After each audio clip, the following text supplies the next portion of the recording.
Right. Hi, everybody. My name's Alicia Luchtefeld. I'm an assistant editor at Cozy Cat Press, and we are doing an author chat this evening. We're going to do a brief introduction of everybody and then ask a few questions and kind of get to know everybody a little better. Glenn, would you like to go first? Sure. Say a little bit about yourself. Yeah, I've been writing mysteries for about 35 years, a long time. I started out writing for young adults, and then I moved on to writing mysteries for adults. Worked with a number of different publishers over the years, some of whom have been bought out by Amazon and disappeared. Others have gone out of business. Others have just simply stopped publishing mysteries. So I've been doing it for a long time. I have probably over 35 mysteries published. And I've been really enjoying my working with Cozy Cat. They put out two of my series. The one, Madison Revere, where she's a lawyer, and another one where I have Pastor Clarissa Abbott, who's a minister. And it's been fun working with them. And again, I enjoy writing cozy mysteries because it gives you a chance to develop the characters of the people rather than focusing on a lot of action, a lot of violence, and so forth. Okay, Rhonda, what about you? Can you introduce yourself? Yeah, I'm Rhonda Rein. I live in the Kansas City area on the Kansas side in Overland Park. What else would you like to know? You can talk about how long you've been writing if you'd like, or anything like that, or a little bit about your books. I've been writing probably my entire life. I actually started out writing poetry and I wanted to be a greeting card writer. So I went to journalism school and I worked at Hallmark Cards and new product development. I did not write greeting cards for them. I wrote, more marketing type things, but I wrote greeting cards for a company in Grand Rapids, Michigan, and did that on a freelance basis. I was a marketing and advertising copywriter for a long time too. And after I had my son and started staying home, I started writing. So I first did a kids chapter book, and it has a few fun little poems in it and everything. And then I thought, well, okay, that went okay. So I think I'll stretch my wings a little bit and go toward adult books. So my first mystery was published in 2019 by Cozy Cat Press, and it's called Memories of Malice. And I was kind of inspired by a true story in my own family, the mystery was, and that was basically unsolved. So then, I'm still writing. I'm working on, some more things, another mystery book right now. So I would say my entire life I've been writing something. Kathy, can you do an introduction, please? Sure. I'm Kathy Johnston, and I just published my first mystery with Cozy Cat Press. My sister recently reminded me that I started writing in second grade. I got the idea, I guess the concept came to me that you could write a story, and I just wrote story after story and ended them all after ever instead of ever after. I've learned a little bit since then. I've spent 41 years in education. I'm recently retired. So I've taught elementary school, I've taught high school. I've taught children from age 3 up through about age 69 or so. I spent the last 10 years as a professor teaching students how to become teachers. So of course my mystery is based in an elementary school because I know elementary schools, but I'm attracted to cozy mysteries. One, I don't think I could write a lot of violence and gore. It just isn't in me. I also, I'll pass on writing any graphic sex scenes. They just aren't for me. I have a little bit of trouble sometimes because I like to put in a few more swear words. But that's okay. I pull them back out again. But I also based it on my hometown. I grew up in a very quirky, very unusual small rural town. So I just borrowed it, renamed it, and used some of the same kind of stories that grew up around it. So it has an interesting setting. And since I'm retired, I have plenty of time to write. So the next question, I know we kind of touched a little bit of why and how we got into writing, but can we talk about how we started and why we picked a little bit more of why we picked Cozy Mysteries, and how did you start writing Cozy Mysteries? So Glen, will you go first on that? Sure. Well, I think, again, as I said, I started by writing for young adults. And so it was sort of a natural evolution to go from that to, this was back when writing for young adults wasn't particularly horror or graphic. It was much gentler in those days when I started in the early 80s. And so it's the case that I just moved naturally from doing that to writing mysteries for adults. I've always liked to have a sort of a sub-theme, romantic sub-theme in my novels. And so cozy mysteries lend themselves to that, because quite often I usually have a protagonist who's a young woman. And so quite often she has some kind of involvement with another person, romantic involvement. And so that's usually the sort of subplot of the story. And that seems to work for me because it gives you something else to talk about other than the mystery. And it also allows you to develop the character and also develop some of the other characters in a different way. So that's how I kind of just moved naturally into that. What about you, Rhonda? Like, how did you start writing cozies, and why did you pick cozies over a different genre? I think I'll go back to what Kathy said too. I like, I don't like a lot of violence and gore. So I like the fact that the crime takes place off the page, so to speak. And you can, develop your characters, and you can have really fun, quirky characters. I've worked, in the creative field for a long time. So I just love the different type of people and characters, and it's just fun for me to imagine. And doing a children's chapter book, it was kind of a mystery too, and I had a lot of fun characters in that book. So I think it just kind of expanded, and for me it was a challenge too, to go from a children's chapter book to an adult book. And I believe that I liked Murder, She Wrote, the Agatha Christie style. So I think that led me more toward that avenue. What about you, Kathy? I know you said you didn't like the gore and things like that, but kind of how did you decide you were going to write, a cozy, and then why? Cozy mysteries really chose me. I have read mysteries all my life. I loved Agatha Christie. I love Sue Grafton. I love those mysteries. Those are probably my two favorite series. And I wrote this mystery for fun and gave it out to my friends, mostly from the college crowd. And my friend said, whom I shared an office with for years and years, said, "This is a cozy mystery." And I went, "It's a what?" And she goes, "This is a cozy mystery." So I did a little research and went, "Oh my goodness, I've written a cozy mystery." Since then, I've read a number of cozy mysteries because I think it's really important to be very comfortable and familiar with the genre.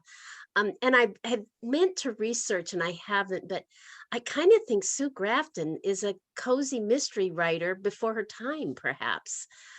She wrote a lot of her books a number of years ago, but she doesn't put a lot of violence and gore in, nor does she put in many swear words, and she doesn't do graphic sex scenes, which are your top three things. So she might be and just was never classified as that.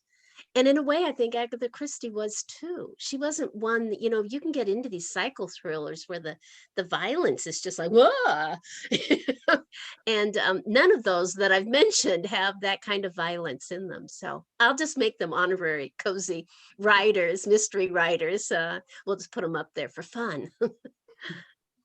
So where do you guys get your inspiration? I know you kind of talked about it a little bit, but let's kind of dig into that a little bit. So Glen, where do you get your inspiration for your books? Well, usually I'm inspired by the character first. I'll think of someone that I would really like to write from their point of view. As I mentioned, most of my protagonists are women, and sometimes people are surprised by that. But I think one of the advantages of writing fiction is that you can become somebody very different from who you are, and so I prefer to write from the point of view of someone other than myself. I've heard a lot of people speak who are retired police officers, retired CIA agents, and they always write a book with somebody just like themselves as the protagonist, only they're braver, taller, and have more hair. And so I didn't want to do that. I want to write from the point of view of someone very different. And that's another thing I like about Cozies is that the protagonist is often a woman. And that means I have to see things from a different perspective. And also I find that writing from a woman's point of view is often more more interesting than from a man's point of view. I do have one series told from the point of view of a retired academic, which is really what I am. And I find I can do that, and it's all right, but not quite as much fun.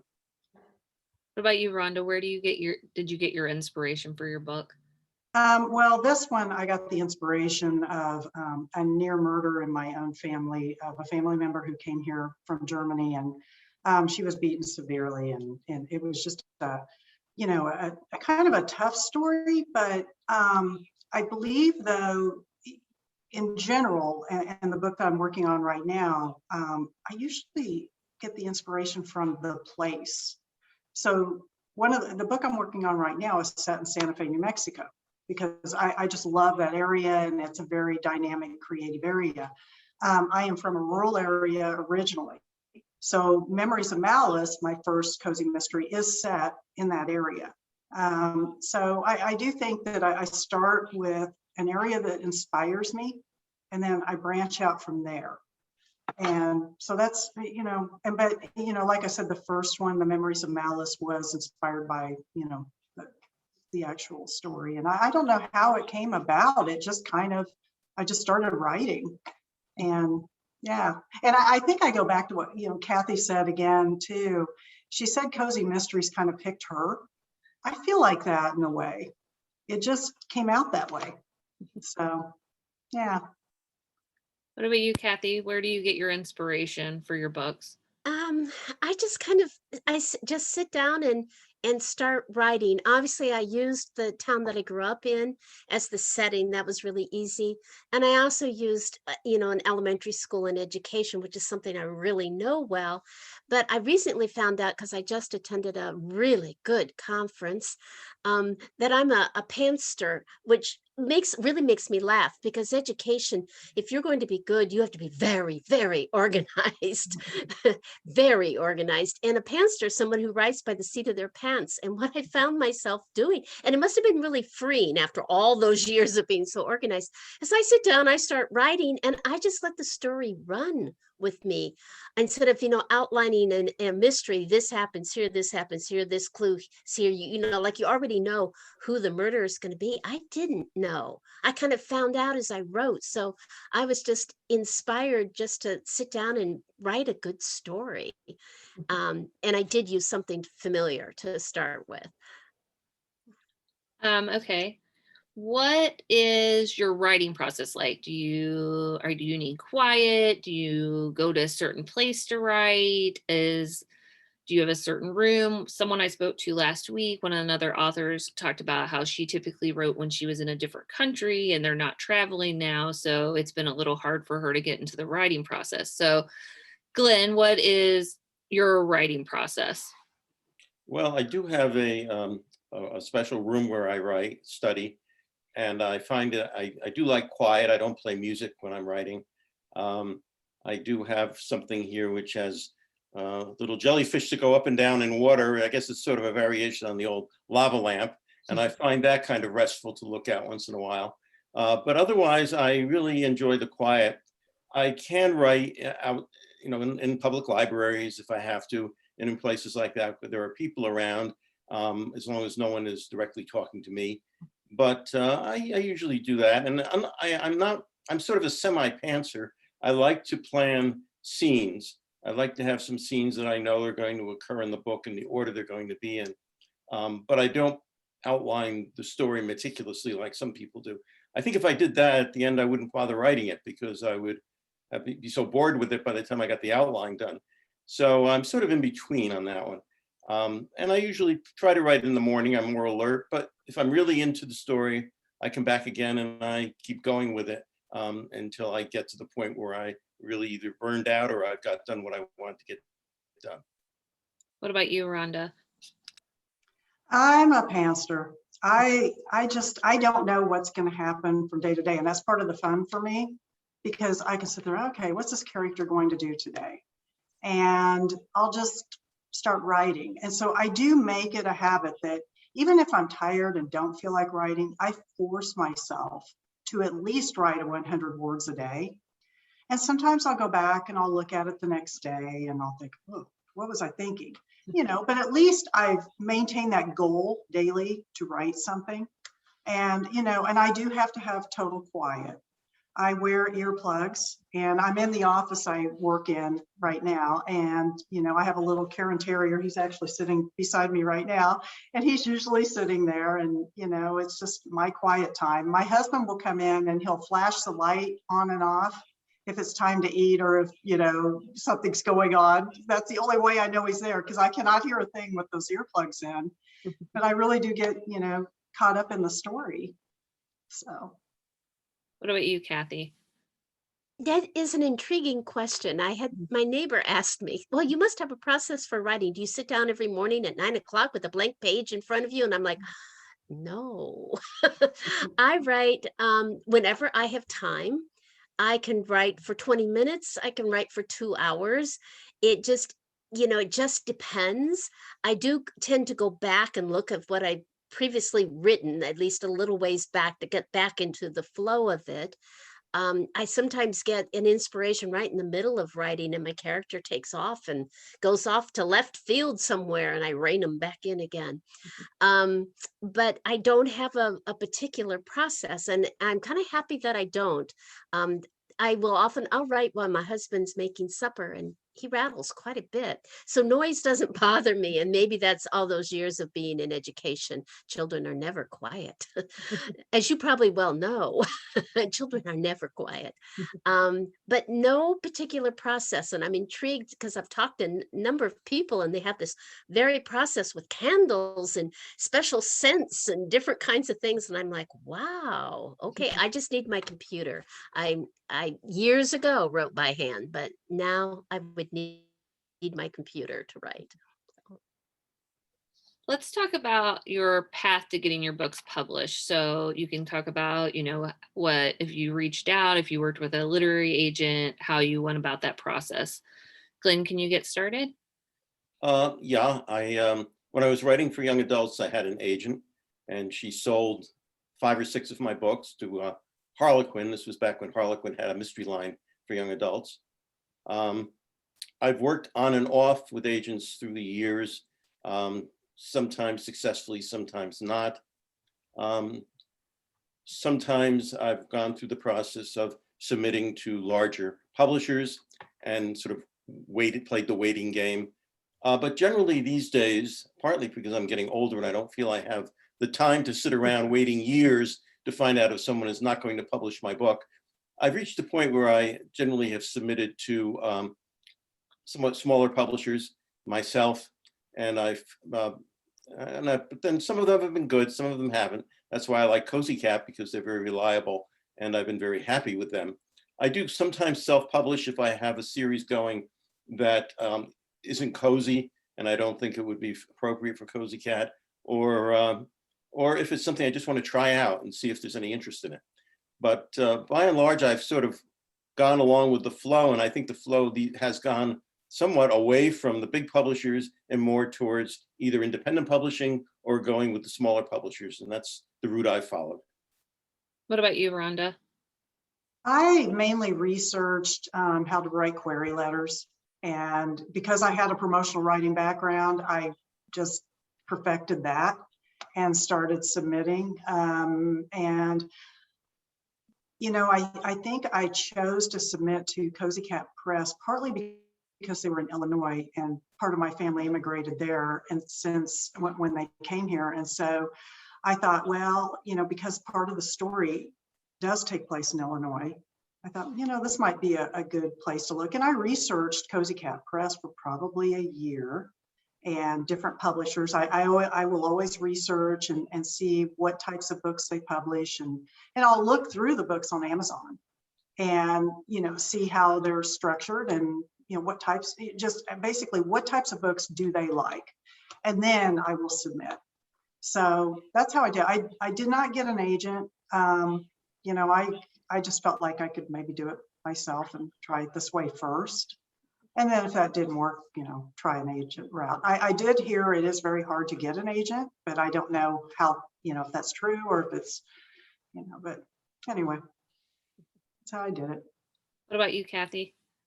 I lucked out. I went looking for a publisher. I came across Cozy Cat very early on in my search, and I researched it a little bit. I wrote a letter of inquiry, and Patricia Rockwell said she would publish the book. But I also found out that I shouldn't have stopped there. Being an author, if you want to pursue that end of it, is a business, and you need to market. And that's the piece I learned in this conference. I bring this up again in this conference, is that I did not market at all. And there are a number of things that you could do. You could do a whole lot, which frankly, I'm not as interested in the marketing end. I would just have to confess, I love the writing, but marketing, ooh. But I would love to get my book out more. So there are some really good things that you can do, and that I plan to pursue those. There's Facebook ads, there's places that you need to build an email list. That's the best piece of advice I guess I could pass on from all these experts at this conference, is that you need to build an email list of, if you could, several thousand people, who then you can keep sending out these book promos to, who then want to purchase your book, and then they want to purchase the next one. Building that email list, there are a number of ways to do that. So to me, that's a whole aspect of writing that I didn't really think about. I just went, cool, put my book up on Amazon. Well, there's thousands of books on Amazon, and now there's self-publishing. And so there are thousands and thousands of books up, and my little book isn't going to get attention unless I do something in marketing. So I will do that. Are you guys working on any new books? Glenn, are you working on anything new? Actually, I have a new book in the Clarissa Abbott series that Patricia tells me should be coming out in a couple of weeks. So that's the last book that I've submitted. And I am working on a couple of things.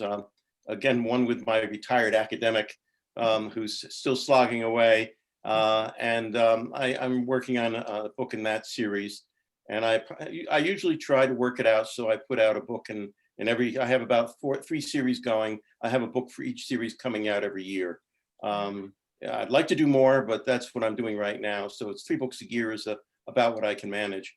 Because I like to keep them lively and keeps, one of the things with advertising is you need something new to tell readers that you finished, so that if they've read your other book, they can go on and read the next one. Yeah. What about you, Rhonda? Are you working on anything new? I am. I started a different series, the one set in Santa Fe. I'm not sure what I'm going to do really with that one yet. The one that was published by Cozy Cat Press, the main character is Amanda Latham. And so it is called the Amanda Latham series. So I will go back to those groups of characters and, do the second book in that series through Cozy Cat Press, I hope. And so that's, with COVID and everything this year, I feel like I've been rather distracted. I used to work at a big art museum too. So that job kind of ended with COVID because I worked in education there, in art education. So, that's been it's just been kind of hard. And I have a college age student, and, we try to do a lot together, my husband and he and I. So but I'm just going to try to pick up the pace and get back to those other characters too, because to be honest, I do think that my other characters were my favorite than the ones I'm working on right now. So we'll see. But I also love Santa Fe, New Mexico, which is where this one's been set. So it's been kind of a nice release during, all these lockdowns and everything. What about you, Kathy? Are you working on anything new? Yes, I have a book. It's called Reputations Aren't Everything. Same town, same protagonist. This time it's in the community college. And that one it's in its final draft. I'm doing the copy editing on it, and then I want to send it out to what we call beta readers. Hey, I got my terms down after this conference. So I'm going to send it out to some beta readers, get it back, make some changes, of course, and then hopefully get that out. I've actually started the third book, but I had to set it aside. Again, it's the same series, the Karen Fowler series, and this time there's a murder in the neighborhood, all around the game of Bunko, if you've ever heard of Oh, yeah. Bunko. So that's my third book, and the fourth book's in my head. I just haven't had time to get it on paper yet. Do you guys have anything else that you would like to share with our viewers, or would you like to wrap up for the evening? It's up to you guys. Well, I would like to just kind of add to something Kathy said, is how important it is to market your book once it's out there. I mean, I think that's essential. And it's something that most writers don't like doing because we tend to be more introverted than extroverted. But it's essential if you want your book to stand out. And there's tons of information out there on how to do this, how to do Amazon ads, how to do Facebook ads, how to do BookBub ads. And you can really get lost in the maze. But it's usually good to find one type of ad that works for you and that you can figure out, and go with that and try it and see if it helps. And you're right too, that having an email list, a newsletter list, whatever you want to call it, is important. Not easy to get it going and developing it, but it's important to have one. And so that you can tell people when your new book is coming out. And also, if you want to run a promotion, you can let them know that you're doing that. So that is essential, even though it's something that isn't necessarily in everybody's wheelhouse. That's a good point. All right, well, we are going to wrap up. I just want to thank you all so much for your time, and we will have this on our YouTube page shortly. So thank you all again, and have a good evening. Thank you. Alicia. Nice meeting Nice to everybody. meet all of Nice you. meeting you. Yes. Bye. Bye. Bye-bye.